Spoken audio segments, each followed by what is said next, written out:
জি, মাননীয় স্পিকার, আপনি যেহেতু পরে আবার অনুরোধ করেছেন, আমি আপনার অনুরোধকে অ্যাডভাইস করি। তবে আলোচনা করার যে মুড আমার, সেটা কিন্তু I lost it, frankly speaking. আপনার টাইম 7 মিনিট। আমি যতক্ষণ বলবো এখন থেকে না, টাইম শুরু হবে 7 মিনিট। মাননীয় স্পিকার, আজকে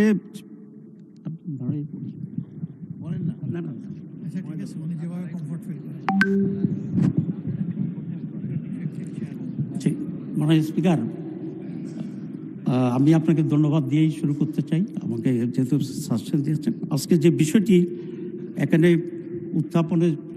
উত্থাপিত হয়েছে এবং আলোচনা হচ্ছে, এটা অত্যন্ত একটি গুরুত্বপূর্ণ বিষয় বাংলাদেশের জন্য, বাংলাদেশের ইকোনমির জন্য।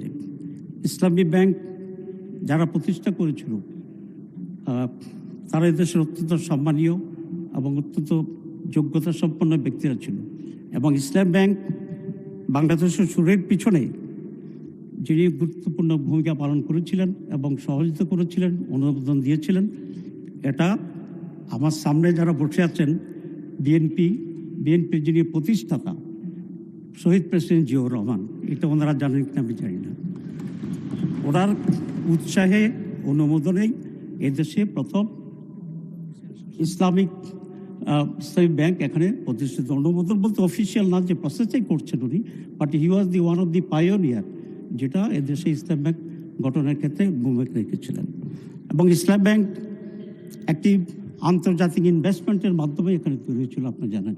এখানে আইডিবির ফান্ডিং ছিল, কুয়েত ফাইন্যান্স ব্যাংকের ফান্ডিং ছিল, আল রাজি, যেটা বিশাল কোম্পানি আল রাজি, সেখানে ফান্ডিং ছিল, এবং বাংলাদেশের কতিপয় ইসলামপ্রিয় মানুষের ফান্ডিং ছিল। ইসলাম ব্যাংক পরিপূর্ণভাবে একটি যোগ্য এবং সততার ভিত্তিতে পরিচালিত হয়েছে। আজকেও ইসলাম ব্যাংকের যারা স্টাফ আছেন, চাকরি করছেন, এদের কারো বিরুদ্ধে দুর্নীতির অভিযোগে এমন কোনো অবস্থান সেখানে ছিল না। ইট ওয়াজ ফুললি একটা নিরপেক্ষ স্পিরিচুয়াল স্পিরিট এবং সততার ভিত্তিতে ইফিসিয়েন্টলি এই ব্যাংক পরিচালিত হয়। এবং সেই কারণেই এশিয়াতে 11 বারের মতোই এই ব্যাংকটি প্রাইভেট সেক্টরের প্রধান ব্যাংক হিসাবে আবির্ভূত হয়। এবং যেটা বলেছে, সবচেয়ে গণমুখী ব্যাংক ছিল ইসলামী ব্যাংক। 3 কোটি গ্রাহক, আমার ধারণা জানেন একজাক্টলি এই পরিমাণ গ্রাহক আর কোনো ব্যাংকে আছে বলে আমি মনে করি না। স্বৈরাচার যখন ক্ষমতায় আসলো, তারা এই ব্যাংকটাকে লুটপাট করার জন্য তারা সিদ্ধান্ত নিয়েছে। এস আলমের মতো ব্যাংক লুটের বিশ্ব ডাকাত আনফর্চুনেটলি এই ব্যাংকের কর্ণধার হিসাবে তৎকালীন স্বৈরাচার শাসক তাকে সেখানে চলে যায়। আপনারা দেখেছেন যে রিপোর্টটা ইসলামী ব্যাংক একটা তদন্ত কমিটি করেছিল। সে তদন্ত কমিটিতে যে রিপোর্ট এখন ব্যাংকে আছে, ব্যাংকের কর্তারা জানেন যে 26টার মতো বিভিন্ন প্রতিষ্ঠান, ভুয়া প্রতিষ্ঠান তৈরি করে তাদের নামে এই ব্যাংক লোনটা নিয়ে যাওয়া হয়েছিল। এই ভুয়া কোম্পানিগুলি 26 জন যারা আছে, তাদের মধ্যে আপনার এস আলমের বাসার চাকর, তার চাকরানি, তার পিয়ন, তার কর্মচারী, এ ধরনের বহু লোককে দিয়েই একেবারে ভুয়া কোম্পানি গঠন করে আপনার 1,25,000 কোটি টাকা এই ইসলামী ব্যাংক থেকে সরিয়েছিল। এই অভ্যুত্থানের পরে আপনার আবার নতুন করে এই ব্যাংক কিছুটা প্রাণ ফিরে পায়। 26,000 কোটি টাকার মতো নতুন টাকা এখন গ্রাহকদের এখানে আছে। আমরা আশা করেছিলাম যে এই সরকার এসে সর্বপ্রথম বিদেশে যে টাকাগুলো আছে এসালাম নিয়ে চলে গেছিল, সেগুলোকে ফেরত আনার জন্যই উদ্যোগ গ্রহণ করবে।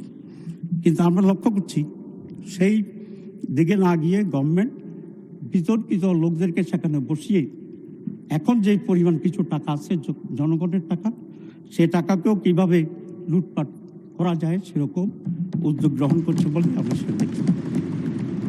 যে ব্যক্তিটিকে এখন চেয়ারম্যান হিসাবে নিয়োগ করা হয়েছে, তার ব্যক্তিগত চরিত্র, তারপর টাকা আত্মসাৎ, ঘুষ খাওয়া, এই ব্যাপারে ইতিমধ্যেই বহু রিপোর্ট আমরা এখানে দেখতে পাচ্ছি।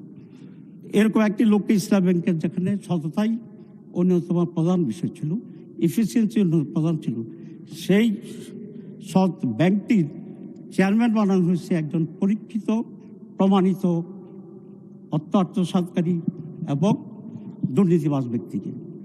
এরকম লোকেরা যদি এখানে চেয়ারম্যান হয় তাহলে অ্যাসালামের মতোই তারা বাকি টাকাগুলোকে জনগণের টাকাকেই নিয়ে যাবে। এটা অত্যন্ত পরিষ্কার, এবং এই জন্যই ইসলামী ব্যাংকের গ্রাহকদের ভিতরে এক বিরাট আতঙ্ক তৈরি হয়েছে। মাননীয় স্পিকার, আজকে ইসলামী ব্যাংকের যে টাকা, এ টাকাগুলো কাদের?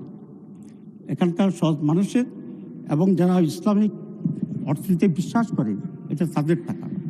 সুতরাং এই টাকার ব্যাপারে আমাদের অবশ্যই কনসার্ন আছে। সেখানে আমি একজন গ্রাহক, আমি একজন ডিপোজিটর আছি সেখানে, এবং এখানে যে যারা আছে তারা, এবং ওই সাইডে অনেকেই আসেন নিশ্চয়ই, যারা ইসলামী ব্যাংকের সাথে ব্যবসা করছেন এবং তারা কমফোর্টেবলি ব্যবসা করতে যাচ্ছেন।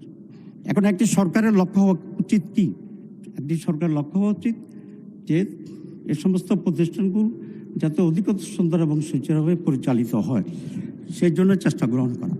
কিন্তু আমরা দেখছি এই সরকার আসার পরে যে পরিবর্তনটা ব্যাংকে নিয়ে আসা হচ্ছে, এটা একেবারেই একটি নেগেটিভ অ্যাটিটিউড আমরা দেখছি, এবং অন্যায়কারী অসৎ লোকদেরকে দেওয়া হয়েছে। আমরা এটা জানতে চাই যে জুবাইদুর রহমান সাহেবকে চেয়ারম্যান করার পরে এখন যে ওমর ফারুক যে এটার এমডি ছিল, এই দুজনের নেতৃত্বে ব্যাংকটি আবার কিছুটা হইলে স্বাভাবিকতা ফিরে পাচ্ছে।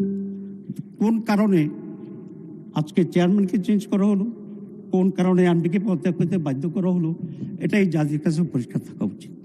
তো আমি এটা পরিষ্কার করে বলতে চাই যে ইসলামী ব্যাংক এর আগে যেভাবে ছিল মোহাম্মদুর রহমান এবং এমডি ফারুক, এদেরকে সেখানে রিহেবিলিট করে আগের পর্যায়ে রেখে তাদেরকে যে রিজাইন করতে বাধ্য করা হয়েছে, সেটাকে আবার উইথড্র করে ইসলামী ব্যাংকের স্বাভাবিকভাবে চলার জন্য সেই সুযোগ করে দেওয়া দরকার। আর যদি সেটা না হয় তাহলে গ্রাহকের টাকা গ্রাহকদের বিরুদ্ধে আন্দোলন করবে, আর গ্রাহক টাকা যদি না থাকে যে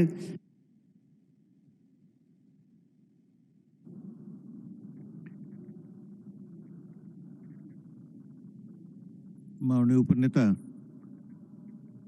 আচ্ছা আপনি 1 মিনিটে সাম আপ করুন। আমার সমস্যা হচ্ছে খুব সহজ। আমরা দেখছি যে ইসলামী ব্যাংকে আওয়ামী লীগ যেভাবে দখল করেছে, আমাদের মাননীয় মন্ত্রী সালাউদ্দিন সাহেব তার আগের বক্তৃতায় বলেছিলেন যেটা কত অংশ শেয়ার, মানে শেয়ার হোল্ডার কত অংশের মালিক আছে না, 82% অ্যাসালামের যে মালিকানা, এই 82% হচ্ছে অন্যান্য লোকদের মালিকানাকে ডাকাতির মাধ্যমে ডিজেফাই দিয়ে এটাকে সে দখল করে জোর করে নিয়ে গেছে। আমাদের দাবি এটা অরিজিনাল মালিকদের ফেরত দিতে হবে, এবং যেভাবে সুস্থভাবে চলছিল সেটাকে অব্যাহত রাখার জন্য চেষ্টা করতে হবে। নাহলে গ্রাহকরা আন্দোলন করবে, ইসলামী ব্যাংকের পক্ষে যা আছে তারা আন্দোলন করবে, এবং দেশে একটা বড় ধরনের আনরেস্ট হওয়ারও সম্ভাবনা আছে।